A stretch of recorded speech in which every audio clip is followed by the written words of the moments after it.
Hey, this is Miss Hepworth again. This is NTI Day 12. I just wanted to say a few words about it. First off, sorry about the complications with Schoology today. I'm actually getting this video posted a little bit late, but I wanted to at least take you through a few things about this assignment. First off, there are two different things, two different files within this assignment folder.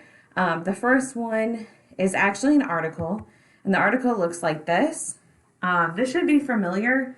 I believe in both Miss Calhoun and my class, we did read this at the start of our waves unit. So essentially, it's comparing digital and analog signals. There's some really good information there, kind of basic, but really good. It shows the difference in how the two signals look. And then the second part of this, we go here. When we go to complete the assignment, once you open that up, it should prompt you with a Google Doc. And what it says is read through the notes on digital and analog signal. And essentially, it's that article that I'm referring to as the notes. And then you're going to create a constructed response question using evidence from the article. And you're going to create a graphic organizer. So there's space for you to do that. I'm going to say a Venn diagram would work for this.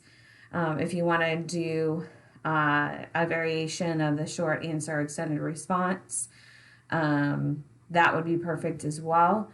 I would say you could use Google Draw for this in order to create it if you're working digitally.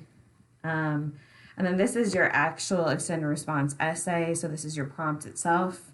So it says, identify if the presented signal below as digital or analog, then compare and contrast the differences between the signal types. So that's what NTI Day 12 is. Go ahead once you're finished to make sure that you submit it so I know when you're done so that I can start grading. Hope you guys are doing well. I'll catch you later. Have a great day.